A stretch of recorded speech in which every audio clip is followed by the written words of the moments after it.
me. Well, hello. I'm gonna have to come up and make us an intro. I don't like the 30. I don't like the 30 seconds. Okay, well, make us an intro, bruh. I mean, I'm okay with that, bro. Listen, you know me, I'm easy breezy. Make us an intro, I'm here for it. So I honestly actually meant to get us an intro made, and I never did. But if you if you want to take on that, I'm never going to tell you no. Let's see Just what I'm use come up with. just make sure you use my good side. Let's see what we come up with.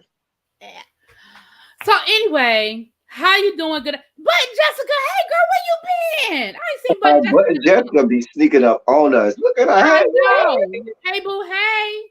Um, so first of all, let me welcome everybody. If you're listening to us on our the Apple platform or the podcast form, and you cannot actually see us, welcome, welcome, welcome. And remember, if you ever want to join the live chat, just make sure you subscribe to the YouTube channel, the Teacher Project 2.0. We are on YouTube, and that way you'll get the notifications of when we go live, and you can come in the chat and you can talk to us.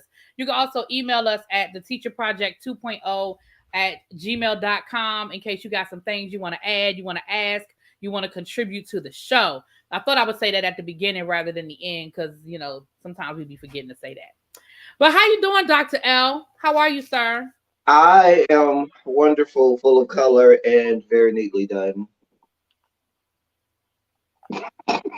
I don't even know what that means, but okay. Not very neatly done.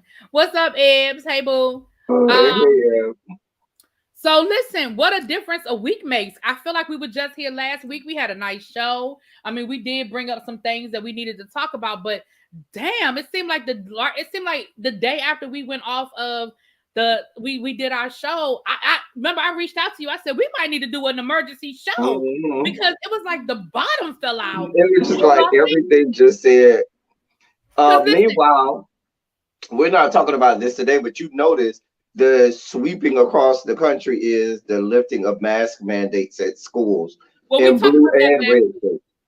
Yeah, In we blue did and talk red about that. states. Oh, okay. Because Yeah, remember we it's did talk even about worse. that. This Remember the it, last it got even show. worse. Yeah, our last show, we actually did not have um we remember we were like, oh, we don't even really have our trifecta. Remember, most of Hmm. our stories were like from Chicago, like the Midwest, and then I guess Texas got jealous.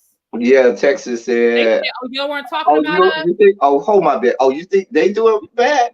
Hold my right? bit. Let me show you what we can do." And then Governor Jeff said, "Oh, Governor Hot Wheels over there doing that. Oh, we got CPAC coming up. Let me show y'all what I got going Okay, right because before Florida and CPAC." Texas showed their whole tail. I mean, all of it. I mean, but we got a Midwestern state that's Oh, said, we got some stuff to talk about the Midwest. Well, the Midwest is listen, "Oh, the we here Midwest for it is too. we trying to get in the game, coach. Put us in the Put game. us in the So game." so where do you want to start? Do you want to start with Governor Deaf or who you want to start with? Do we I know we have the Texas story. Do We we could have do we could start off with two parts of the Holy Trinity, and then we'll get to, because I think we have two stories out that one state in the Midwest. yeah, okay. Yeah, we have Oh, Missouri and then we have Indiana. Hey, Amber, hey Lamone, what's up, you guys? What's up? What's up? What's up? hey y'all, All right, so what's up, Lamone? What's up, Amber? Lamone said he at work listening. Go ahead, Lamone. all right. I ain't mad at. Oh, I thought I turned my volume down. I ain't mad at you, Lamont Boo. I ain't mad at you, Lamont. Okay, we are live. Do us like Quintessential and put us on the big screen. How she do it where Quintessential be here putting us on the screen at work. Right, she be putting us on the big screen, honey. All right, so let me get to the article. So we want to start with. So I have yeah we're going to start with the Texas one Okay. first. Wait a minute, hold on. Did I email the Texas one to No, myself? no, you did not. Okay, hold on. I'm about to pull it. Oh, you know what? I sure didn't because I have it right here. I'll email it to you in a second. Give me a second. Um, so the Texas one, this is going to be coming from ABC News. To answer your question, yes, Amber, but a good teacher knows how to handle that. An experienced veteran teacher, yeah, you can wrap that up pretty quickly early on What? in the What's she school year. saying? She says, do y'all get tired of repeating everything to that one student that doesn't want to do anything but be on the phone? See, that's a rookie teacher. That's a young, Oh, I I was don't about to know, say, classroom management yeah, child. that's not even an issue for me. Yeah, I Right. don't. Be like, go ahead, do what you do. Okay. Um. Oh shoot, I'm about to. Hold on. I'm about to make a mess of myself. All right. So here's the article. ABC News. This is dated March the 1st. You know, we try to bring you guys as updated of information as we can. So this is from yesterday. Texas governor sued by the ACLU over directive to investigate parents for transgender care. And so I'm going to read you this article because it does go into explaining how we got here. So this is sort of a 2-for-1 rather than us doing the article one at a time. We're just going to talk about what's going on and then we'll go back if we need to double back. The American Civil Liberties Union has filed a lawsuit against the Texas Department for Family and Protective Services and Governor Greg Abbott for implementing a directive to investigate parents that provide gender-affirming care to transgender children. In a February 22nd letter, and I actually have a copy of that letter, Abbott ordered the DFPS to investigate gender-affirming care among youth in the state following an official declaration from State Attorney General Ken Paxton, who also called it child abuse. The DFPS promptly announced that it would comply with Paxton and Abbott's directive. The department told ABC affiliate KVUE there were no investigations into such alleged child abuse before Abbott's directive. The DFPS Commissioner Jamie Masters is also listed as a defendant in the complaint. Representatives for DFPS, Masters and Abbott, did not immediately respond. The lawsuit is led by ACLU and Lambda Legal, calls the move lawless and dangerous. All right. According to the complaint, Jane Doe, a DFPS employee, allegedly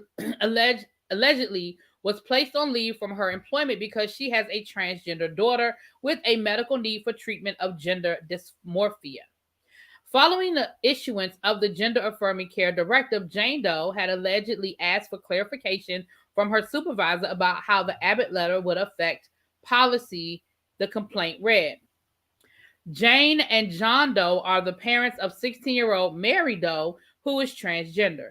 According to the ACLU's complaint, some doctors and other providers have discontinued prescribing medically necessary treatment for gender dysmorphia to transgender youth as a result of Abbott's directive. Dysphoria. I don't want you to get Dysphoria. that. I'm sorry. Yeah. You know what? I was thinking dysmorphia, like people have body dysmorphia. Mm-hmm. My bad. I saw the word, but I was reading. Okay, thank you. Dysphoria. Thank you. The actions taken by defendants have already caused severe and irreparable harm to families across the state of Texas, including the Doe family, and have put medical and mental health providers in the impossible position of either following their legal and ethical professional responsibilities or facing criminal prosecution or civil and professional repercussions under Texas law, the complaint reads. The Texas legislature has previously tried to limit gender affirming care and legally declare it child abuse, but it has failed to pass any of its bills into law. There is no doubt that those procedures are abuse under Texas law and thus must be halted. He added, Paxton stated, he added the Texas Department of Family and Protective Services has a responsibility to act accordingly. I'll do everything I can to protect against those who take advantage of and harm young Texans. Organizations like the American Academy of Pediatrics, American Psychological Association, Texas Pediatric Society, National Association of Social Workers, and more have denounced the governor's directive. This harmful directive leaves families seeking gender-affirming care in Texas with nowhere to turn. Myra Sloggy, I know I said that wrong, but I apologize. Yeah, I'm not gonna even try that name. Yeah, the president, I apologize ahead of time. The president of the American Academy of Pediatrics said in a statement following Abbott's announcement, pediatricians could be investigated for child abuse by simply providing evidence-based, medically necessary services. Gender-affirming care is not abuse. Politics has no place in the exam room. All children deserve access to the care they need. Five Texas district attorneys also pushed back on Abbott's directive in a signed letter saying they will not irrationally and unjustifiably interfere with medical decisions made between children, their parents, and their medical physicians. The White House has also slammed Abbott's decisions. That's another link. The Texas Attorney General's attack on loving parents who seek medical care for their transgender children is dangerous to the health of kids in Texas. And part of a much larger trend of conservative officials cynically attacking the LGBTQIA plus youth and score political points, a White House spokesperson told ABC News last week. So just to backtrack a little bit, I think you might have got it from the article, but basically, the governor sent out a directive basically saying that parents who are engaging in the care of their transgender children with, treating the things that come along with being a transgender youth could possibly be deemed as child abuse. They were even, and I know El Teddy was saying that got pushed back, but they were even trying to make it so that mandatory reporters would have to call DCFS or it's not DC, it's DF. So that was for the ones in Florida. Okay, I'm sorry, then that's Florida. Okay, I'll put a pin in that. So, El Teddy, what you got to say? You live in Texas, you taught in Texas. What you got to say? Listen, let's be clear what this is. Governor Abbott knew that CPAC was coming.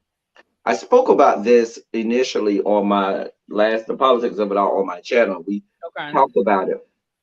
Governor Abbott knew that CPAC was coming and was trying to, do what he could to jockey his way into, the up and coming list of real contenders for 2024. Him and Governor Death Sentence over there, they both were doing that. So they were frantically doing all they can to see who could be the worst human being on the face of the planet, so as to impress the people down there at CPAC. But the other part about this is the reason that this is going to court is because it became in-house. It wasn't, they didn't care that families were screaming holy hell all across the state of Texas. This is in court now because an employee of DFPS has a child that was currently in the middle of medical treatments and things like that. And they were told, yeah, that's not going to happen. Yeah, you can't get that anymore. And so what ends up happening is you can't really say, okay, I'm going to stop this mid treatment without that having effect, lasting repercussions on that person. And she wanted clarity, and they told her by no stretch of the imagination, no, it's not gonna happen no more. We're not paying for it. It ain't gonna happen. Nope, get over it. It's child abuse. And when she wanted more clarity, they told her, and that's how we get here. Because she was like, yeah, I'm not going for this. So that's how we got here. But there is a concerted attack on anything that's not white and male in Texas. There's a concerted attack. And as much as the great state of Texas wants to call itself so patriotic, Texas is one of those states that goes out of its way not to require. There are certain school districts in Texas where they don't have to learn full American history. They just have to learn Texas history. So we're talking about a state that has textbooks that do not teach evolution, teach creationism. So this is par for the course for being backwards, for being um, you know, just anti true and real education. My concern is that this is going on for so long in Texas, where we've had governor after governor that have pushed the envelope more and more and more, and now it's being pushed so far. You're like, wait, what's happening? But there are so many other things that have happened leading up to this that you're like, well, when was somebody? I mean, I see the ACLU coming out. I see Joe Biden giving his little weak oh, that's bad situations. But these people are continuing to pass these laws, and these are having lasting repercussions. You telling a parent that my child who's in the middle of treatments has to stop, and you said, oh, well, we're going to try and wait for this trial to finish. That could be months. You know, sometimes trials last months and years, really be months and years. And if you're telling that parent that they have to have their child stop medical treatments, which could have lasting and maybe irreparable repercussions on their child's health, all because y'all over here having political arguments and having pissing contests about who could be, you know, the worst human being on the face of the planet. I don't know. And like I keep saying, DC is doing nothing about trying to protect the citizens of this country. Nothing. Nothing. I don't know what to do at this point. I have no idea what to do at this point. None. So maybe you can provide some clarity to me, because here's where I'm a little unclear. Um, so maybe you can help me out. What is the parameter? And what I mean by that is this. Are they saying if you allow your transgender daughter to wear female clothing and makeup and nails, and like, are they considered, like, you know what I mean? What is the You know, parameter? I got what you're saying. That's a whole separate. Those are whole separate laws and things about just allowing a child to dress as another gender. That's a whole. They already have things in place to address that. This is specifically talking about when a parent decides that they're going to have their child go through medical treatments with regard to them being transgender. And when the parent decides, excuse me, that they're going to do that, that is now deemed child abuse. And Mm. so, but that whole, I see where you're going. Where is it, you know, child abuse? If I just let my child walk around presenting themselves as the um, sex of their choice, that is a whole nother issue.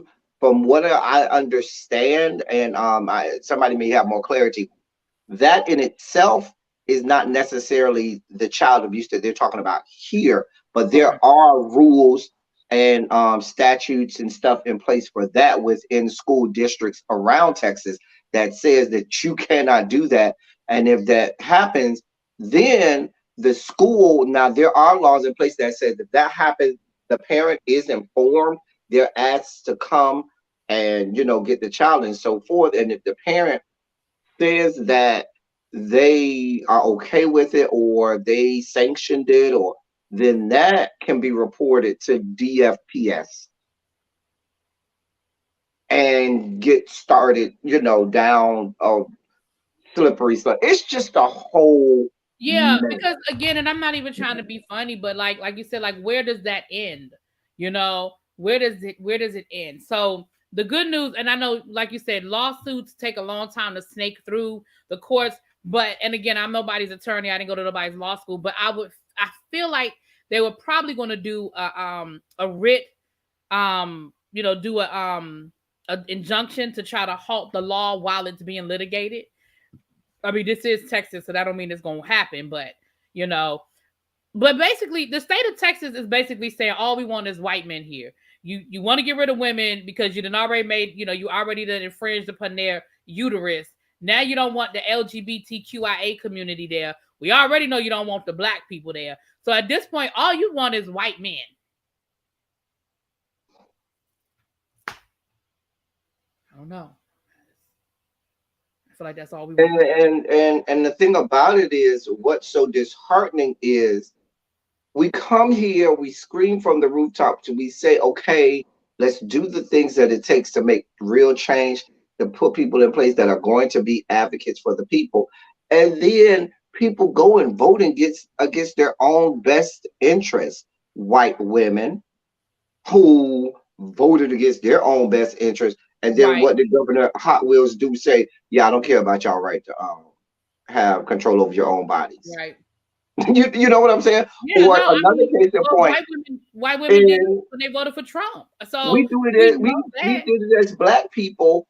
I just talked about how in Minneapolis, when they had the chance to reform that question two on their ballot, and they had the chance to reform policing in Minneapolis, and that they voted that down, and then a month or two later, now you have police killing another black person. So the point that I'm making is when are the parents in the state of Texas going to stand up and say enough is enough? Because like I said, this is a shot in the dark, or this isn't a surprise.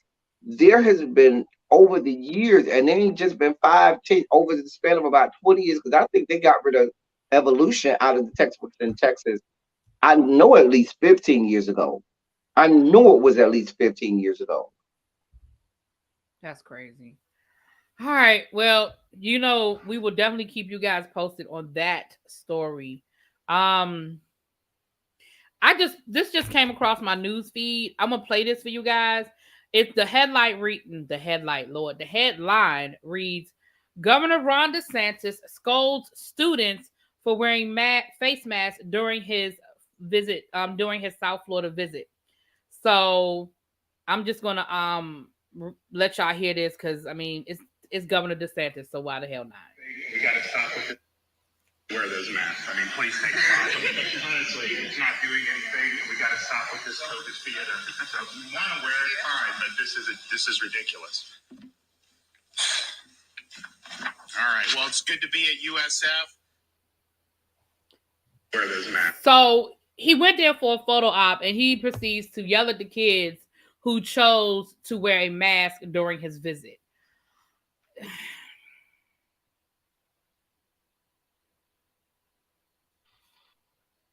Do we want to go ahead and just talk about him? I mean, what? Listen, they would have been carting me out of there. I know how I was as a student. I was that student. I was belligerent. I was militant. I am shocked to I hear was that. militant. I was all of those things. So, first of all, they wouldn't have had me up there. And you can probably imagine the students that they probably had standing behind him were probably a part of Young Republicans, or they were a group of students that probably see it for Governor Death Sentence, were in his corner, or whatever you want to call it. These weren't the members, young progressives or young Dems or any. These weren't those people. So if he's here berating young people that are in his corner, young people that are here for him,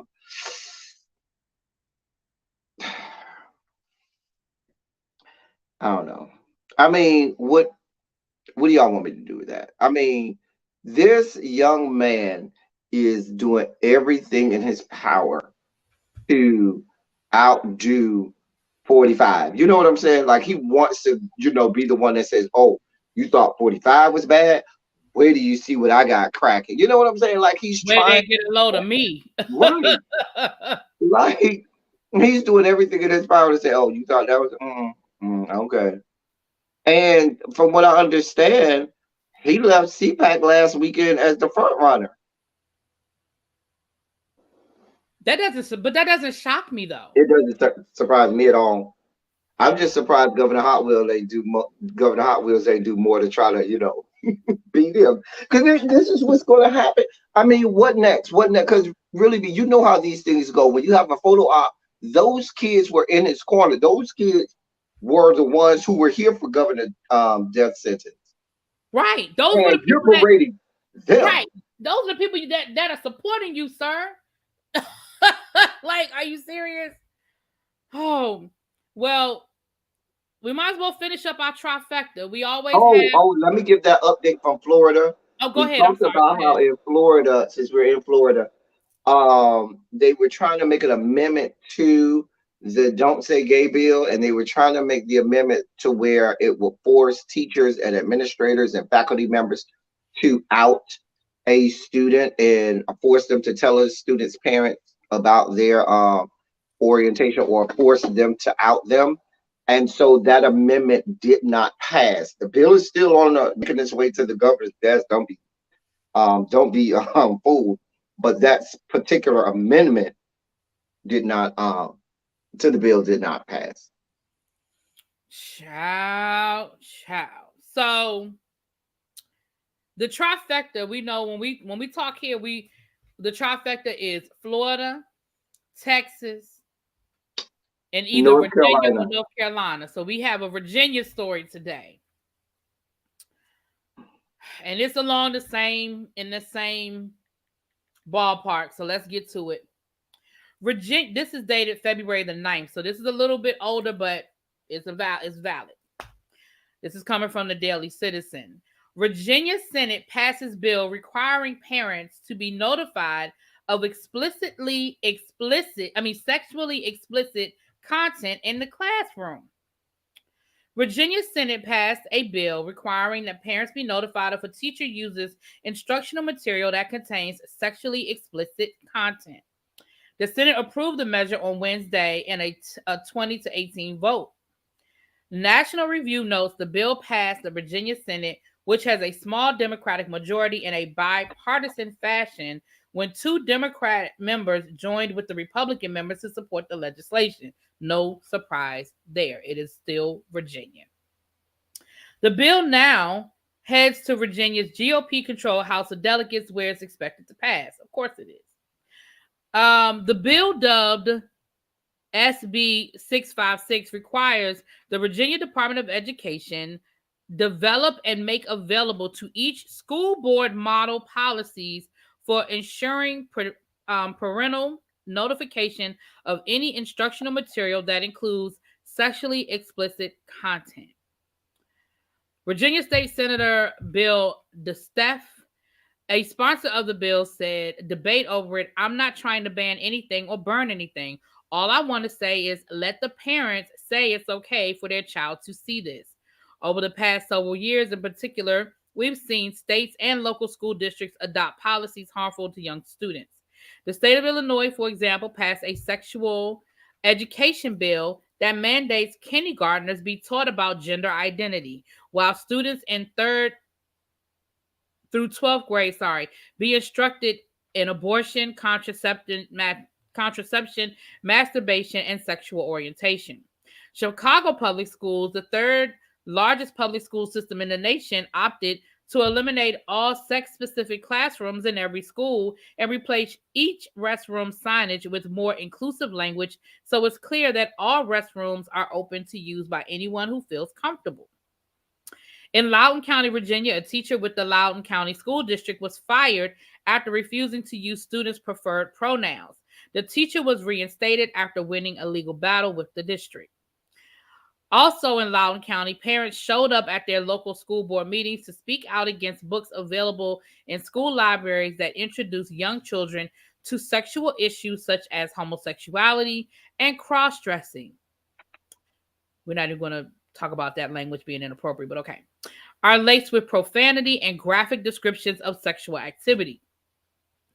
These instances are evil attacks on children. Recognizing this, parents have been pushing back, and now the pushback has thankfully manifested in the Virginia State Senate. If you want to stay on top of what your child may be learning in school and practical steps you can take to protect them, check out Focus on the Family's new free resource, yada, yada, yada, boo, da, boo, da, boo.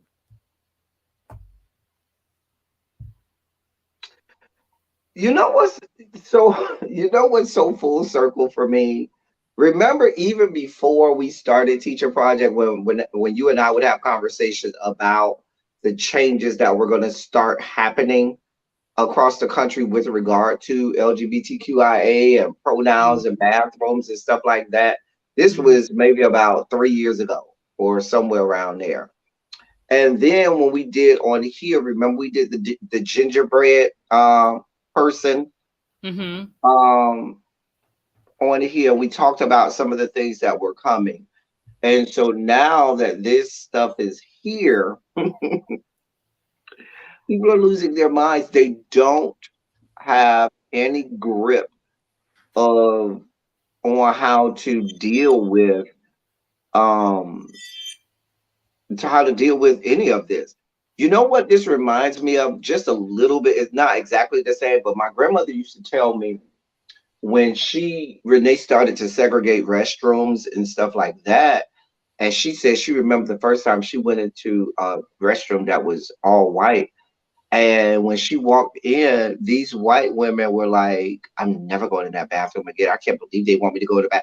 Like they were saying that to her. I can't believe they want me to go to the bathroom with these people. You know what I'm saying? Like they were like you had a disease or something. And so I don't this is just beyond my level of comprehension. Eh, I don't know. At this point, I'm almost dumbfounded with the lack of care and understanding and for children.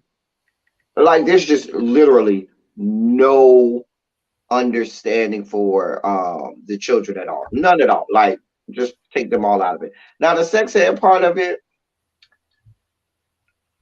you I mean, I remember back in the 80s where there was a push to have sex ed put in um classrooms across states, across several states. I remember even in Florida, there was this big push for sex ed to make its way into classrooms because they knew that students needed to be educated on things involving sex. So now they're doing everything in their power to take these things out. Do they think that students are not going to find out about these things? Like, do they think that they're going to have their children in a bubble? They're never going to hear about LGBTQIA plus stuff. They're never going to hear about abortion. They're never going to hear about sex. They're never going to hear about masturbation. No, what you're going to have and I'm not saying in every case, but in a lot of cases, what ends up happening, the ones who were sheltered and left in the bubble, they get out of that shelter in that bubble, and what do? They go crazy. They have extreme exploration of all of their sexuality. Yeah, and I want to say this, Tracy, and other people in the chat. That article was from a more conservative leaning publication. You can tell by the way it was written, and so some of that information I feel was exaggerated for shock value, meaning as far as what is actually being discussed. Sex education and what's being discussed, sex education is age appropriate. So yeah, it's age. And to answer your question, Missouri, we literally just read that Yeah, we were just article talking about about. that. We literally just read that art. That was our first article Yeah, that we read. yeah. So yeah, y'all listen. Oh boy, boy, boy. Okay. So, and what we're going to start doing, I was just thinking about this when El Teddy was talking just now.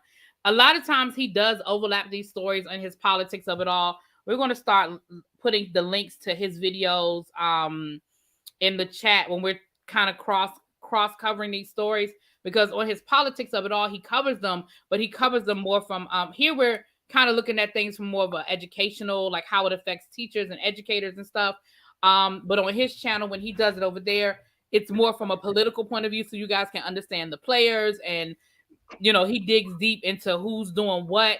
Because I noticed somebody just said something in the chat. I think about like who was sponsoring these bills and what the political ramifications are. He Mhm. just made that connection a few minutes ago with CPAC and all of that kind of stuff, and why some of this stuff is starting to come out now. And there, so when you get the full spectrum, when you get that. So we're going to start linking we're going to start dropping those in the description box as well, so you guys can get those links. And again, if you are listening to this on our podcast platform, you can see it in the description box. You can always visit his YouTube channel as well, LTeddy27 over on YouTube. So anyway, I just wanted to say that again. I have to say it when I'm thinking about it, because if I wait to the end, I will probably forget. All right.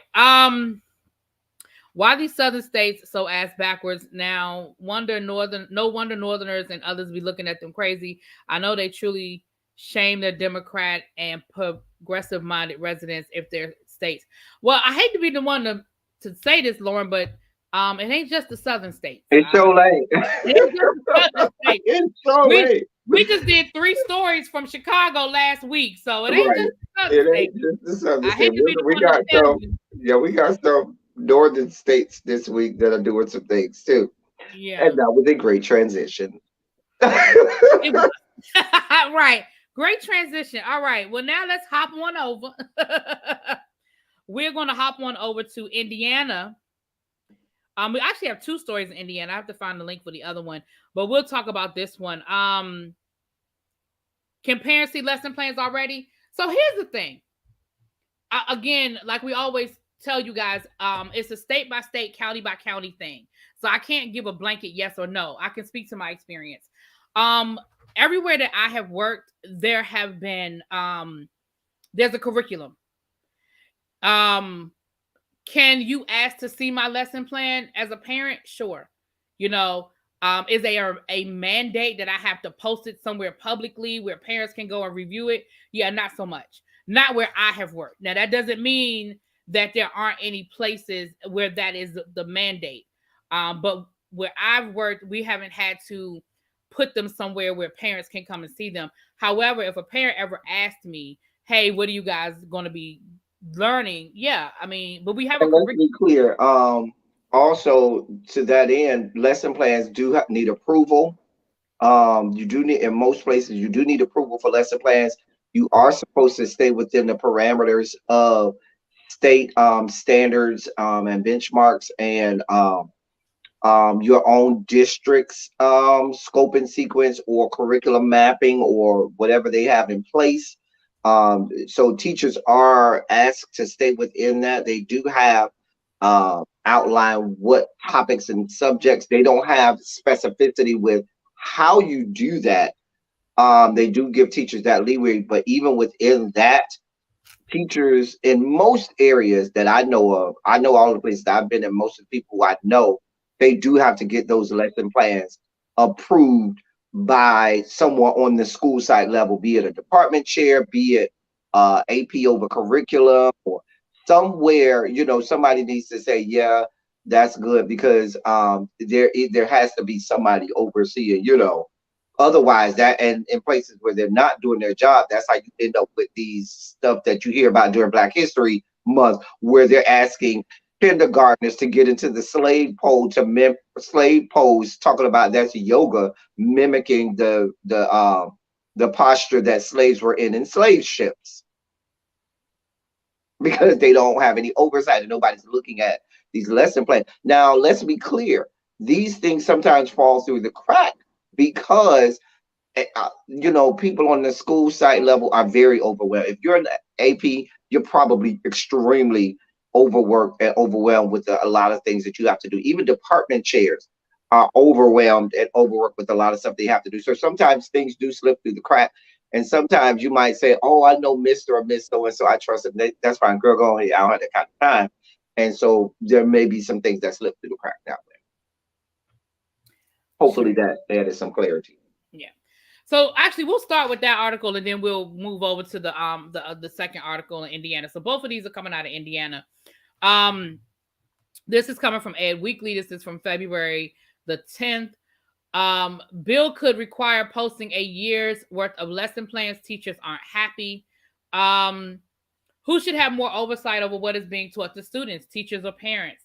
That's the basis of the debate that has erupted over an influx of new bills and other state level actions aiming to censor what's being taught in the classroom. The most recent proposal is Indiana's House Bill 1134, which will require teachers to publish their lesson plans a year in advance. Expanding parents' rights in the classroom became a touchstone of Republican Glenn Youngkin's campaign during these tense Virginia gubernatorial gubernatorial elections with Democrat Terry McAuliffe.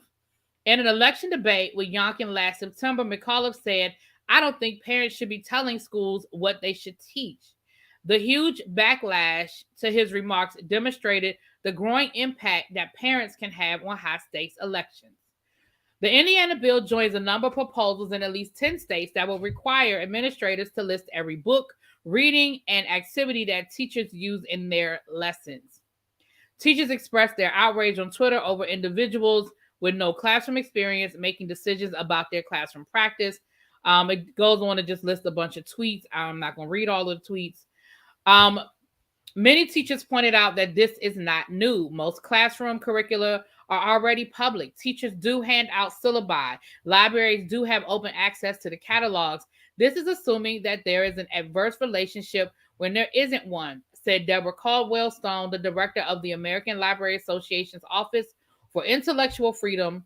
And more tweets. Teachers' careers are built on the ability to adapt and respond to student needs over the course of a semester. Many feel stifled at the notion of having to build out each lesson a year in advance and worry about the impact this would have on individualized instruction. More tweets. I'm sorry, y'all. More tweets. And that's pretty much where the article ends. Okay, it's no secret that the United States is experiencing a nationwide staffing shortage in schools. Adding this additional barrier to teaching could hinder a district's ability to attract and retain educators at a time when they are so desperately needed. I Go ahead. we're probably going to differ on this. A rare occasion. Well, I'll go back. The first year I taught AP, I ended up making a syllabus for the year that was very exhaustive. It went week by week, every lesson, every reading material, every writing prompt, every it was I took that summer and I made a whole year worth of. It wasn't the exact lesson plans, but it pretty much was because I just took everything off of that and copied and pasted it onto my lesson plan template. And that's what it was. Like it had the benchmarks, it had the activities, the lessons on a week throughout for the entirety of the school year. I didn't do it for my other classes, but it was so successful with my and the kids had that from day one. They knew exactly where we were going to be every week from day one. And that was so successful for me. I ended up integrating that into what I did with my 10th graders and my other 11th graders that were not in AP. And it became very successful with them. Now, what it takes a lot of time in the beginning, I'm not going to lie. Once you kind of have it, you know how it is with most lesson plans really be. Once you kind of have it, you could tweak here, tweak there. You know what I'm saying? As you go along year to year. But it pretty much, you kind of have a structure, how you're going to do things from year to year. And so I just found it, having that a year long worth of lesson plans made it easier for me when kids were absent. They knew exactly, what was due, where we were, what pages in the book it was going to be. Like, it was that specific that I had done, like what pages in the specific books, what novels we were going to be reading. So I did find that helpful. I understand the pushback because that was very time consuming. It is very tedious. And then it doesn't help when you have school districts and even some unions that push for that are okay with people having 3 or 4 preps. You know what I'm saying? Like, you have, if I got 4 preps, I'm going to be looking at y'all like, now, wait a minute, I'm not going to be doing this. And I got, 3 or 4 preps. You know what I'm saying? So if you're going to make people do that, make sure you're doing everything on your end, telling a teacher, yeah, you only got 1 prep or maybe at the most 2. But when you're telling me I got to have 3 or 4 preps and I even had really be a administrator tell me that because I was teaching regular and I was teaching honors or advanced, that was still 1 prep. I said, no, it's not. No, it's not. There's 2 different. but that's how they try to justify. It's the Right, right, same right, course, right. and so they try to play these little games, and that's where it gets to the point where teachers are going to push back and be like, "No, I'm not doing that because you're not coming to the table, in good faith." And so that's where the problem comes in. I can see with the year-long lesson plan. So here's the thing. I'm going to disagree, but not in the way that I think you think I'm going to disagree. This year with Des, who actually I need to reach out to you, Des, because I actually want to interview you. If you're willing to talk to us, but I'll tell you offline.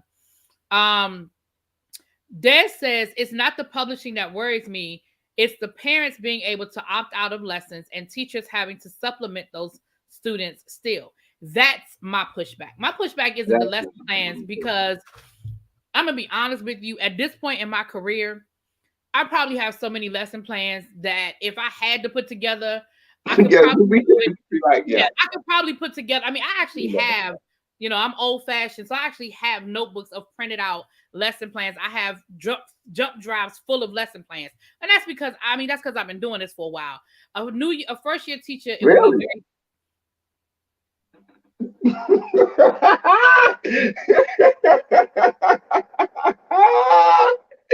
Woo, go ahead. I could not let that moment go. A first year teacher, or even I would say a first couple of years, that would be a very hard and tedious process to have them sit down and map out 9 months worth of lesson plans. However, that's not my pushback because if you go into an environment where you have older teachers who can mentor you, walk you through it, and if they give you time to do it, that's the other thing, time to do it. But here's my pushback. My pushback is the lesson plans being submitted and a parent going through what I say I'm going to do for the year and picking out one lesson on the week of January 3rd through the 6th, whatever, saying, I don't want my child to learn about that. And now I have to adjust, and you multiply that by the fact that you got 30 kids in the class, 4 classes a day. And like in my school, we have an A-Day, B-Day. So you double that because we have classes on A-Day, we have classes on B-Day. So now every parent has the opportunity to look at these lessons and say, oh no. And you more so than me, because you get into literature. And that will, and that can be a lot tricky because Yeah. a lot of these novels do deal with a lot of these issues that parents don't, Hmm. quote unquote, necessarily want their kids to address. For Absolutely. example, Absolutely. something like I Know Why the Caged Bird Sings, which is a great literary piece, but it talks about incest. You know what I'm saying? It gets into Right. incest, I which had a I had a book that was on the approved list called Fade. It was on the approved list, and we did it, and then a parent complained and had it removed not only from the district list, she had it removed from the state list. Um, and I was like, wow. And it was a great novel. The students loved the novel. We had to stop it right in the students were so hey, we had parents actually push back and on the removal of it. But my thing about it is to add to what you're saying, really, I totally agree with what you're saying. My thing is, I think that the faculty, meaning the AP over curriculum or the principal or whoever job it is within that school to collect these lesson plans. If you're going to tell me to make a year's worth of lesson plans, it needs to be someone's job to go through those lesson plans and make sure that they are school district approved, meaning I am following all of the provided uh, uh, lists and standards and benchmarks and stuff like that. And once you tell me as a teacher this year worth of lesson plan is approved, baby, we're not going through this nitpick because what happens is they have lesson shopping, or as we call it, teacher shopping. I don't really like that teacher because I think they're too mean, so I want this other teacher. I don't really like that lesson because it requires me to do too much writing or it requires me to think too critically. And so I want to opt out of that. So I'm going to go complain to my mom or my dad that I don't like said lesson because of whatever reason. That's going to get me out of it, which is the whole thing that we had in Virginia with the little boy who never even read the book um beloved, and it Right. was just the point that he was too lazy to try and get it done. And so I think that is where we're going to run into problems, because we have Yeah. people who have no clue on some of these subject matter. I'll be very honest. There are teachers who don't have expertise in subject matters, especially when you get to the high school level, where they should be able to go in and say, "Yeah, I don't think you should do this or do that." Because when you get to a lot of these upper level courses and the high school level, you have to have real expertise in those areas and know, how to teach, what to teach, and the, effect of leaving things in and out. So I don't think it should be left to the parents. I think there should be district approval of it. And when the district looks at those yearly lesson plans and say this is approved, you can't be like, "Oh, I'm finna opt out." Why you opting out, boo? That's a part of the state um approved board list of what standards and so forth. There's nothing here to see. No, we're not doing that. Mm-mm. And that's my pushback, because I'll give you an example. And this was years ago. Um, um, this is when they first started bringing in this, the whole new crop of principals and these Teach for America, all of that, right? So these are those new principals that probably were in a classroom for 2 years, thought they were the best thing since sliced bread, and boom, boom, boom.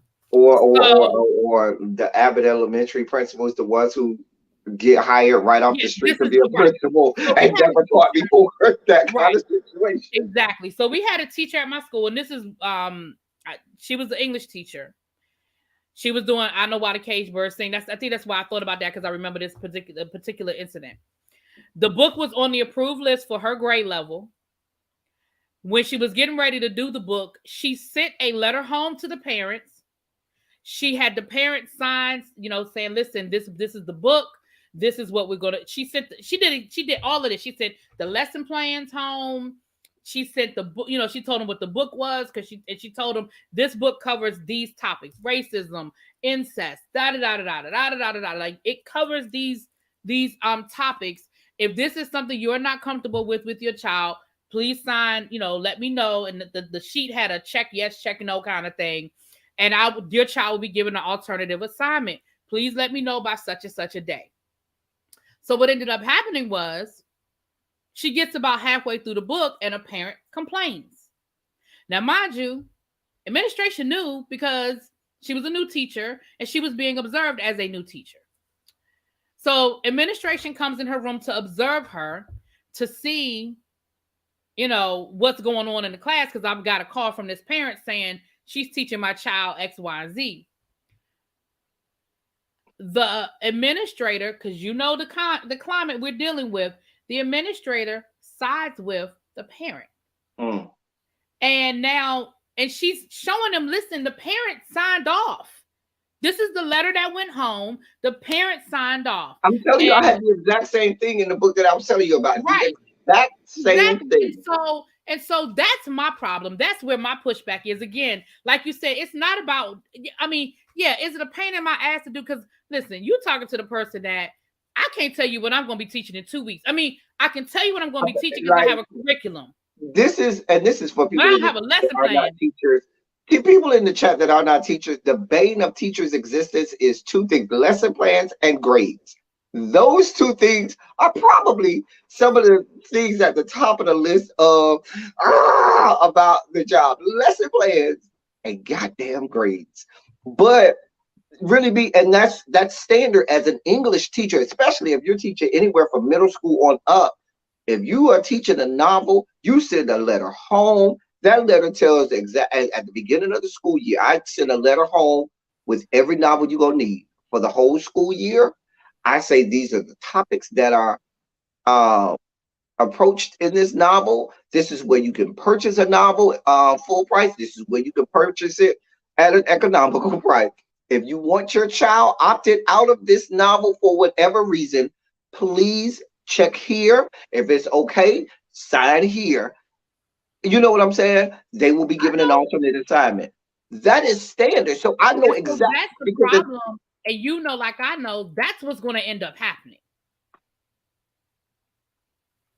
You know, like I know that that's what's going to end up happening. The That same and thing you're happened to going me. to I be had that the parent. parent, and nobody's going to care until now. And you know why nobody's going to care until now? Because anybody who deals in education knows that this is the time of year where parents start paying attention.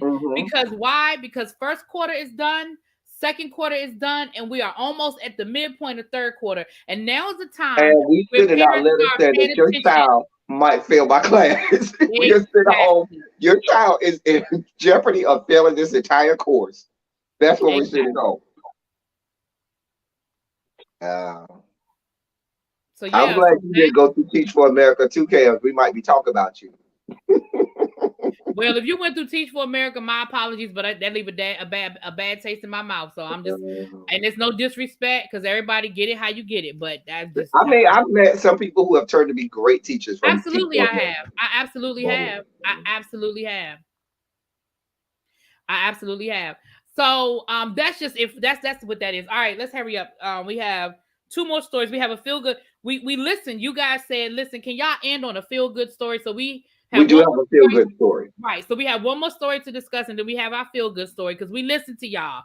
We listen to y'all. So this one is Indiana lawmaker apologizes for Indiana lawmaker apologizes for saying Black students lack respect for learning. Now, this is coming from the Root, and y'all know the Root the Root don't play. So as I read through this, you're gonna probably hear some sarcasm or some other things because the Root don't play. And this article was on Monday. House Election Committee Chairman Bob Benning, who is a top Republican legislator in Indiana, apologized for his comments, which suggested that Black students do not perform better academically because they lack respect for learning, according to the AP. Benning made the comments while answering a question from another Indiana lawmaker last week about a bill that would change the academic students for all students in the state. Benning cited a statistic showing that just 30 out of 15 Black students in the Indianapolis public school system passed both the English and math portions of the state's I Learn standardized exam last year. I would suggest that part of the problem is there's a number of things, he said. Poverty impacts that for sure. Having a respect for learning. There's a lot of things that come into play. In a statement to the Indianapolis Star, Benning apologized for his remarks last week. He claimed that he used the statistic for shock factor and to really bring home the problem the state is having with education. He says that in no way he meant to imply Black children lack a respect for learning. I should have been clearer in stating what I truly believe to be the biggest obstacles to improving our children's academic performance. I sincerely regret my remarks and have been hurtful to others. I apologize for it. Mark Russell, for the Director of Advocacy and Family Services for Indianapolis Urban League, said many Black people in the community were upset about Benning's comments, according to the AP. I don't think it was taken out of context or misconstrued. It was offensive. Russell said, I don't deal with people's intentions. I deal with their actions. And the effect of their actions. And that was the end of the article. Was it the end of the article? Yeah. That was the article. Let's be clear. I'm going to do this without spiking out. Because I'm trying so hard not to spike out right now. So, the fact that you throw in these statistics, we know that standardized testing oftentimes is written specifically for white children. They have examples, they have item inquiries and stuff like that that are specifically tailored to white America because of their white privilege and their white supremacy that they have in these yet to be United States of America. So when you have questions and things put in place on these standardized tests that students, and not just Black students, but a lot of marginalized groups, but Black students specifically, aren't going to do well. And it's designed that way. Let's be clear. There was analysis of item inquiries and standardized testing across several chunks of the country. and there was biases. That's been documented. There's no opinion about biases that are within standardized testing that have been made to make Black people look as if they are inferior academically and educationally. Let's just be clear. Let's really just pull aside the curtain and talk about some of the most intelligent minds to walk the face of the planet were Black people. A lot of the innovations and ingenuities that the human species have had were ours and just stolen by our white counterparts who then got credit for them. And it seemed as if they are the super geniuses when they're not. So this whole lack of, and if anything, Black people, we have the respect for really be going because I feel myself going down the spike road. Go ahead, stop me because Yeah, I I'm don't going really have down. a whole lot more to add to that. Like I think that the guy from the Urban League said it all. You didn't misspeak. What you Right. said was rude, disrespectful. You meant And exactly you what meant you it. said, You meant it. and you meant for it to be what it was. Like you said, you were trying to use the shock value. No, that's how you really feel. That's how you really feel, Mhm. sir. That's how you really feel, and that's fine. Feel how you feel. Stand in your shit. Excuse my language. I'm sorry. Stand in it. Because here's the reality of it. A whole lot of people feel that way. A whole lot of people feel like there's a lack of respect for education. And I'm gonna be honest with you, there is a lack of respect for education, but let's be clear. Black kids do not hold the monopoly on it.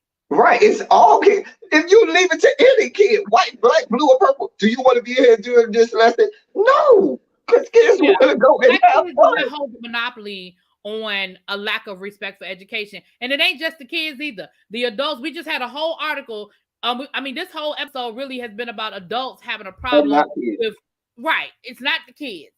And again, it's not about respect. You wanting to see my lesson plan isn't about you respecting education. It's about you nitpicking and finding something wrong with my lesson plan. Let's be clear. Because the average parent, who has time? And like you said, it becomes a nitpicking thing because, oh, I don't like, Dr. Elton. Oh, shoot. Sorry, Elton.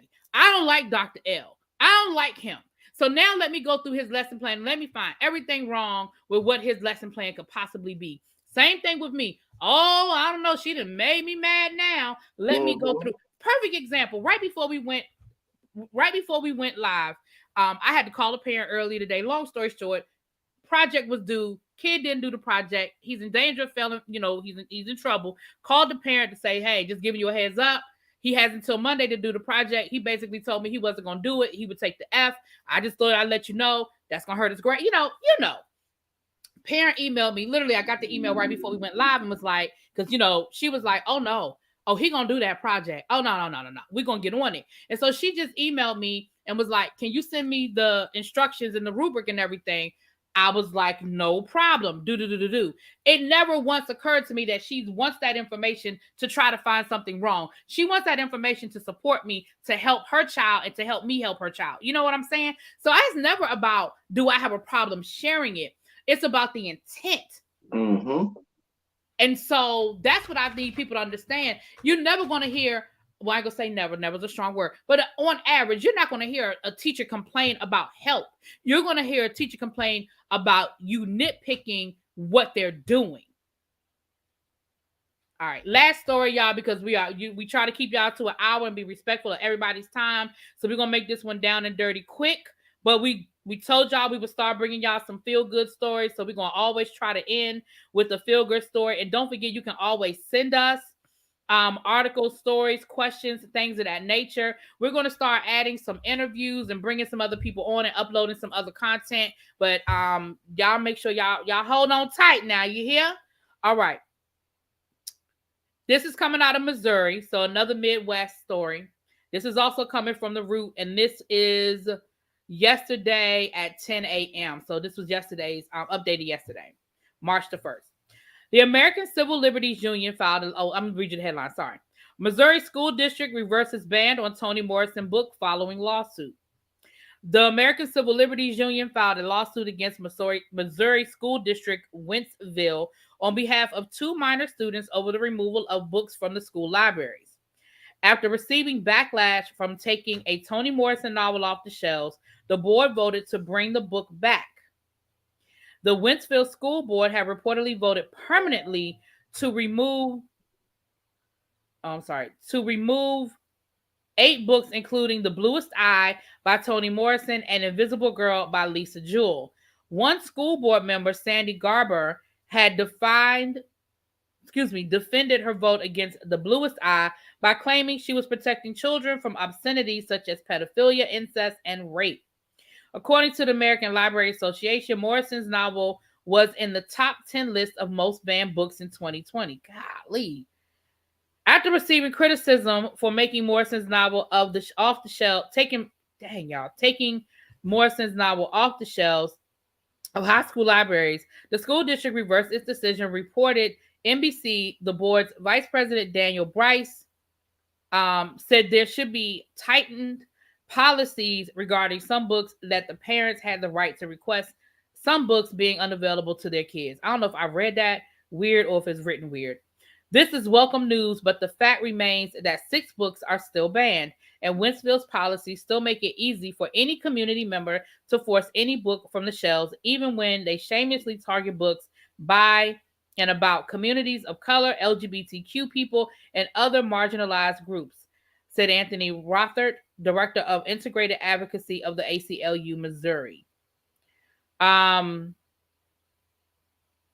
That's basically it. Yeah, that's pretty much it. The article just goes on to give you more details about the lawsuit and things of that nature. So we wanted to end on a good story because we've talked about Toni Morrison, and I didn't realize, dang, she didn't know she was making them kind of lists. Golly, Toni.